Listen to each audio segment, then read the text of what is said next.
Dans cette série de DIY on Wheels, une Austin Cooper S de 1964 a eu droit à une restauration body-off. Dans l'épisode précédent, la boîte de vitesse a été finie. Nous pouvons à présent nous attaquer au montage de la Mini.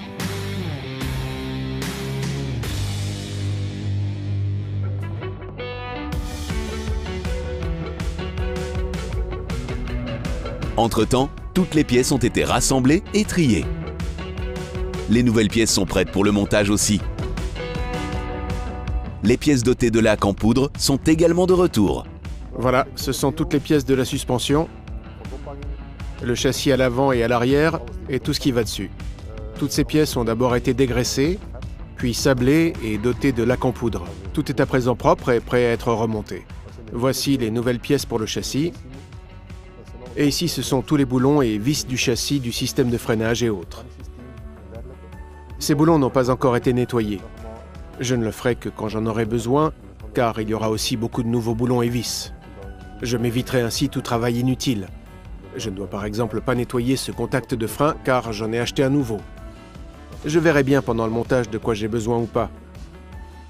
Mais maintenant, je peux d'abord aller chercher la Mini. La carcasse est prête à la carrosserie. Je me réjouis de voir le résultat.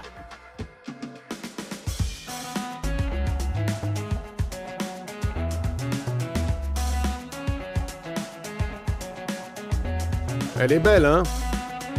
Elle est vraiment propre.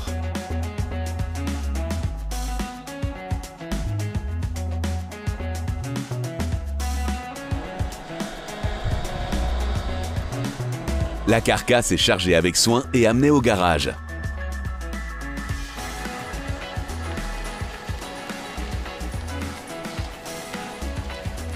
Voilà, je suis content que la carcasse soit prête. À présent, je peux enfin entamer le montage. C'est ici que le plaisir commence.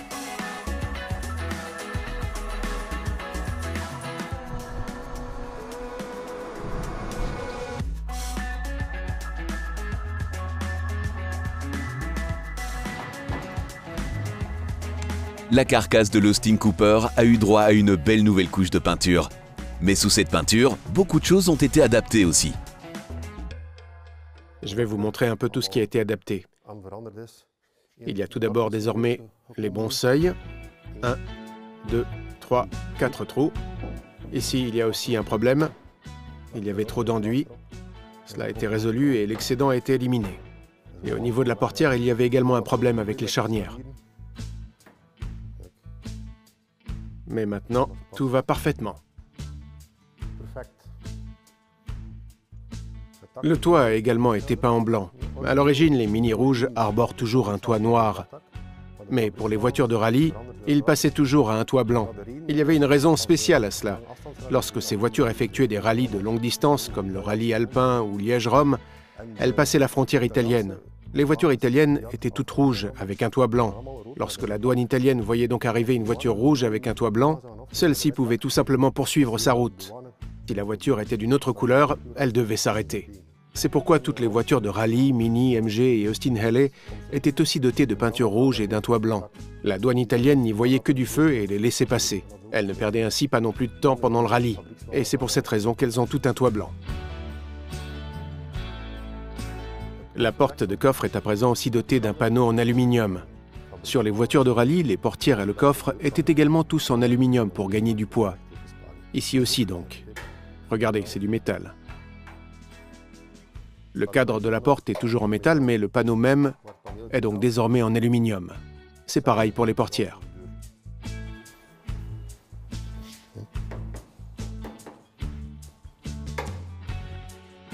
La première chose que je vais monter dans la Mini est le châssis arrière, puis le châssis à l'avant. Mais pour monter le châssis à l'avant, je voudrais d'abord que le moteur soit prêt, car je monterai le moteur sur le châssis, puis je passerai la carcasse de la Mini par-dessus. Je ne devrais ainsi pas chipoter pour y faire descendre le moteur par le dessus, et je n'abîmerai rien non plus. C'est pourquoi je vais donc d'abord finir le moteur et la boîte de vitesse, afin de pouvoir ensuite tout assembler d'un coup. Voilà. Aujourd'hui, je vais donc finir le moteur. Une boîte vient juste d'arriver avec des pièces. Je vais un peu regarder si tout est bien dedans. Je sors d'abord tout de l'emballage. et j'étale les pièces sur la table.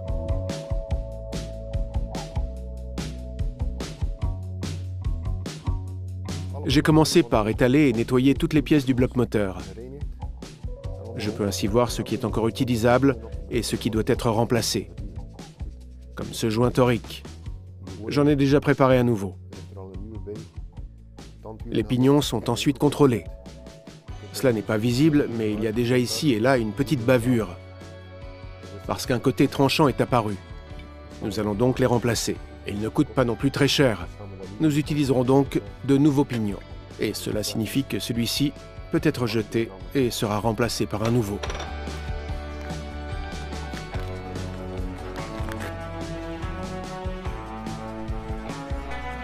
Pareil pour ce pignon, je le remplacerai aussi.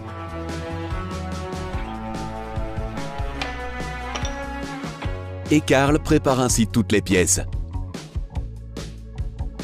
Voilà, je peux maintenant m'attaquer au montage du moteur. Je vais d'abord remonter les pastilles de sablage dans le bloc moteur.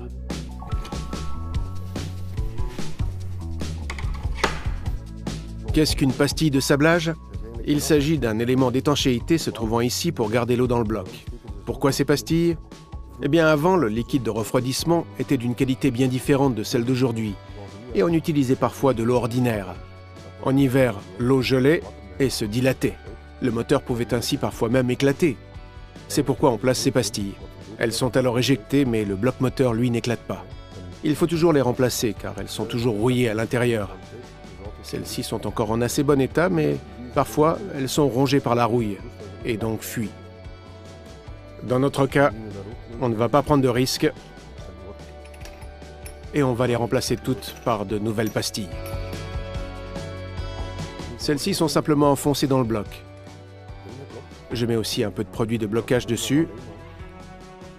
Parfois, ils utilisent de la silicone, mais ce n'est en fait pas très bon, ça. Le but est qu'elles soient légèrement coincées par la rouille afin de bien rester en place. La silicone crée une fine couche et l'étanchéité n'est donc pas bonne. Lorsque le bloc est sous pression, elle saute alors tôt ou tard.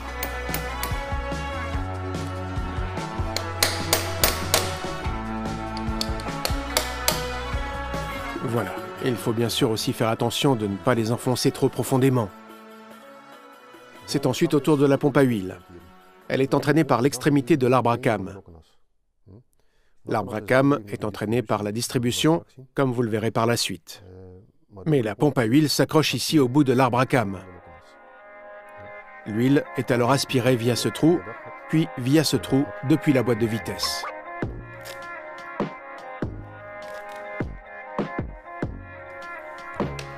Voici le joint de la pompe à huile, et l'encoche ici doit coïncider avec le petit trou ici.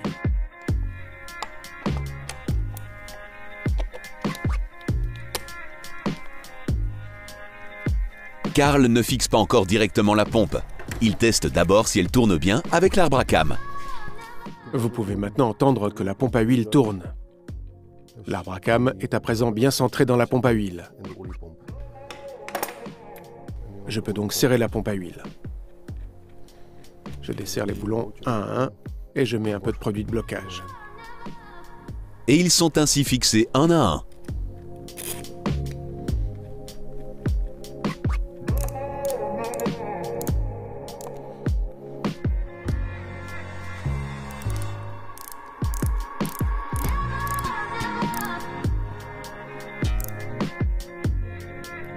Je vais maintenant aussi les serrer avec la clé dynamométrique à 11 Nm.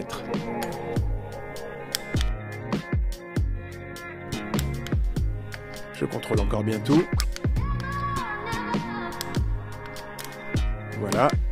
Et à présent, bloqué.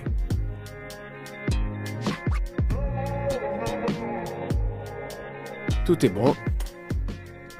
Vous pouvez encore faire tourner l'arbre à cames et écouter dans ce trou où il aspire l'huile.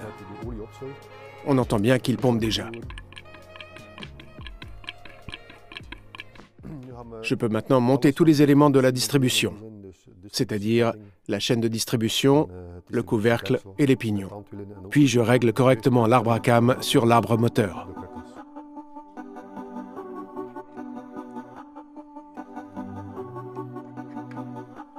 Je vais d'abord mettre le moteur à son poids mort supérieur.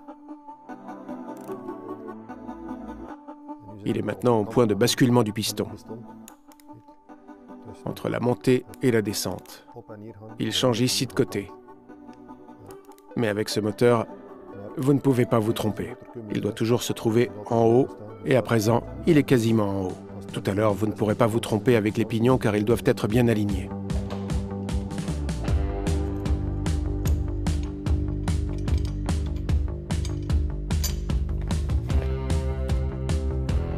Voilà la garniture d'étanchéité dont j'ai besoin. Il faut toujours vérifier si elle s'ajuste bien avant d'entamer le montage. Et celle-ci est correcte. Karl colle la garniture d'étanchéité à sa place avec un produit d'étanchéité liquide. Je fais pareil que pour la boîte de vitesse. Appliquer une fine couche de silicone sans exagérer et en l'étalant uniformément.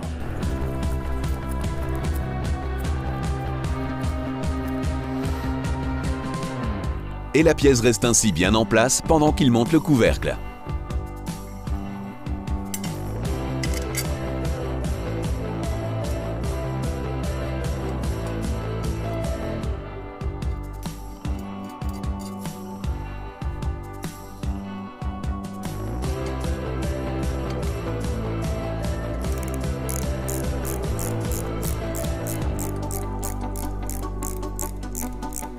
Tout est bien sûr à nouveau serré au bon couple afin que rien ne risque de se détacher sous l'effet des vibrations et d'atterrir dans le moteur. Je monte à présent le goujon de calibrage.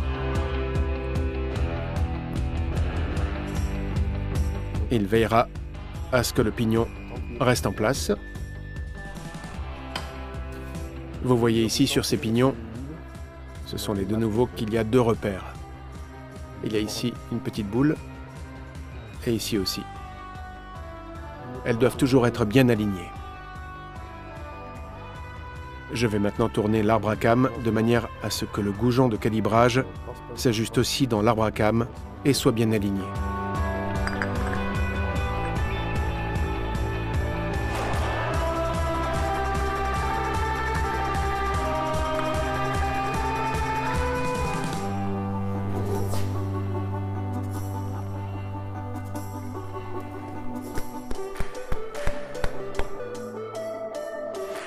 Vous pouvez ici tout bien aligner. La nouvelle chaîne peut à présent être placée dessus.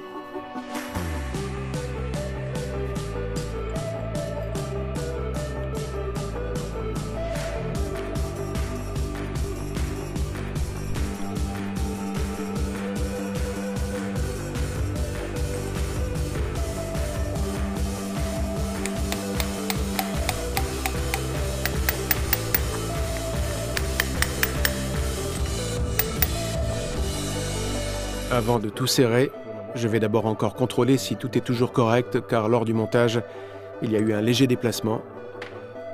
Je tourne donc encore le moteur et je regarde où j'arrive.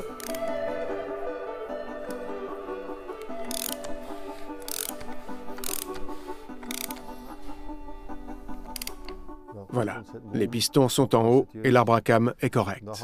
Je dois encore le contrôler lorsque la culasse est montée et regarder comment se situent les soupapes. Ce n'est que lorsque je suis certain à 100% que je peux tout serrer. Je monte maintenant d'abord les guides de soupapes se trouvant sur l'arbre à cam. Ce sont des poussoirs de soupape d'une Cooper S. Il y a un petit trou dedans. Alors pourquoi? Parce que l'huile revient du haut vers le bas via ces trous où se trouvent les tiges de soupape. L'huile entre et sort par ces trous et lubrifie ainsi les guides de soupape. Ceux-ci sont à l'intérieur et se trouvent alors sur l'arbre à cam. Je les lubrifie alors d'abord un peu afin de pouvoir les monter facilement.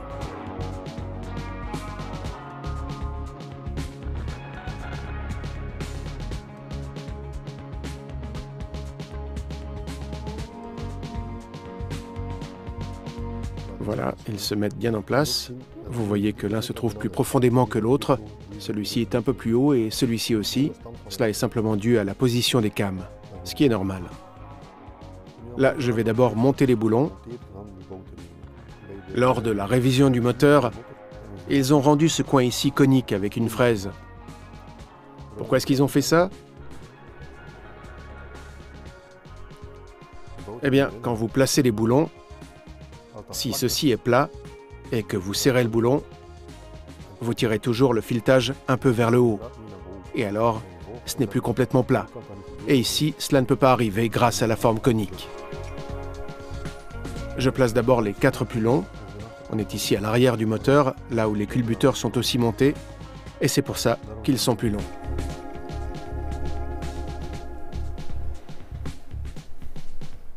Il me reste encore différentes longueurs. Pour une Cooper S, le chauffage passe du moins sur les voitures de rallye via un tuyau en cuivre, ici à l'avant du moteur. Il est serré avec les boulons de culasse. C'est pourquoi il en faut 2 un peu plus longs afin qu'un écrou puisse encore être serré pour pouvoir fixer ce tuyau en cuivre. Mais je vais devoir un peu chercher où ils doivent venir exactement. Celui-ci se trouve en tout cas ici. Et celui du milieu est aussi un ordinaire. Mais maintenant, cela peut être ces deux-là ou ces deux-là. Je vais regarder sur les photos d'une voiture de rallye.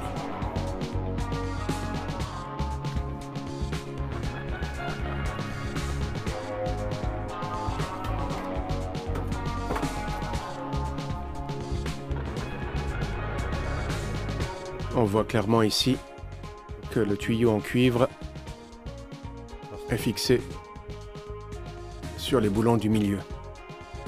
Ces longs boulons doivent donc se trouver là.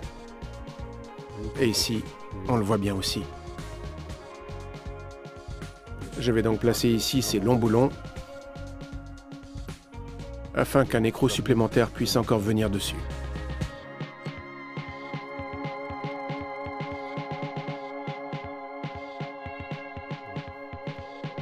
Je vais d'abord serrer ces boulons dans le bloc moteur à 30 Nm et ils seront ainsi déjà fixés dans le bloc moteur. Si vous les serrez simplement à la main, ils se détacheront tôt ou tard. Je prends pour cela 2 anciens écrous de culasse et je les serre l'un contre l'autre.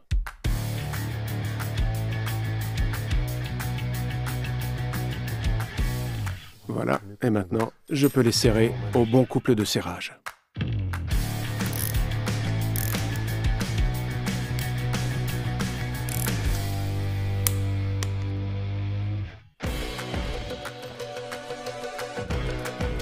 Maintenant, desserrer simplement à nouveau et passer au suivant.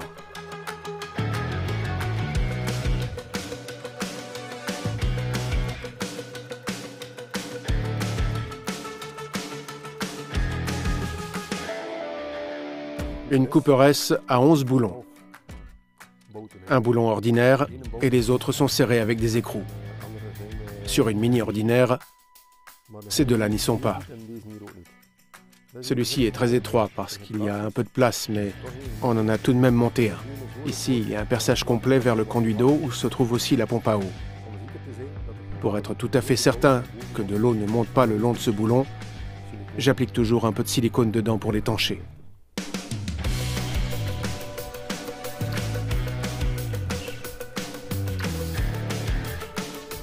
Et maintenant, je monte la garniture d'étanchéité. Ici, il y a 2 repères. Top et front. Front est toujours l'avant du moteur, le côté de la distribution. Top est bien sûr le dessus.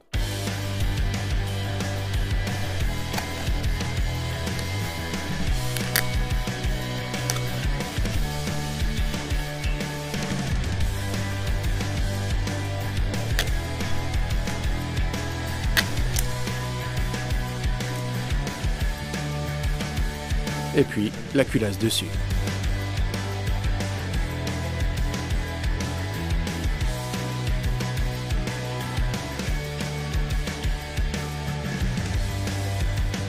Voilà, j'enfonce à présent d'abord les tiges de poussoir dedans, sur lesquelles reposent les culbuteurs, et ensuite je monte tous les boutons et écrous. Mais vous le verrez dans le prochain épisode de DIY on Wheels. Carl poursuivra alors patiemment l'assemblage du moteur.